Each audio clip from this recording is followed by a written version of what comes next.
This right here is the ultimate fix for Moreting's 1.19 plus auto fish loot farm in Minecraft Java Edition 1.21.5. It combines a fix made by OP Parker and Il Mango's compact resettable redstone clock to reduce the chance of a desync and to fix the desync when it does eventually occur. Down here is a modified version of OP Parker's redstone pulse extender, which is, just a pulse extender. I added a second comparator to make it last longer. I believe this is a 1.6 seconds instead of 0.6 seconds. And what you just saw right there was the clock doing its own circuit, which comes from here, goes down here, and uses a simple 0.6 second comparator pulse extender. The reason being is if the pulse length coming from the clock and from the skulk center are the same, then that's not the desync will probably still keep happening. So I made sure that the clock's pulse and the skulk sensor pulse are different lengths.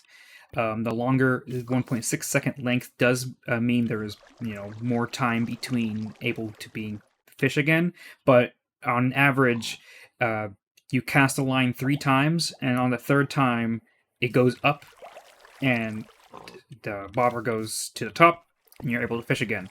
And as long as you're fishing, every time the skulk sensor goes off, it sends a pulse. I don't think this observer is necessary, but this is how I got it to work.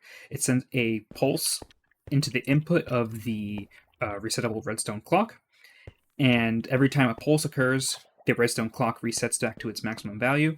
I believe I have 5 items in these hoppers, and each item corresponds with 12 seconds, so I believe that would be 60 seconds? Yes. Which, is partially in line with a Lure 3 fishing rod. So these two fixes combined makes it so that even if you are AFK and fishing, you can still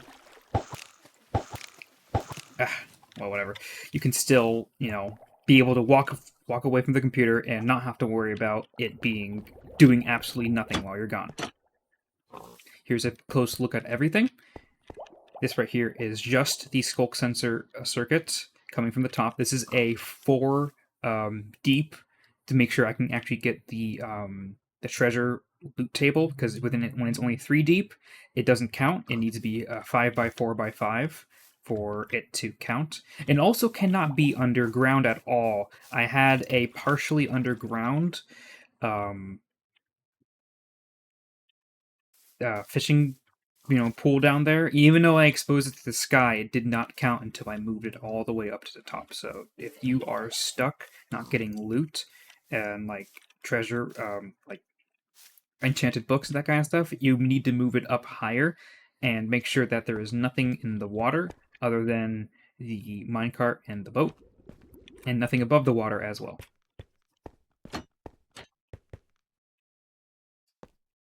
The video on how to actually create this clock will be in the description. So will OP Parker's video on his original idea of a pulse extender, and the original Moreting's video on actually how to create this whole setup here.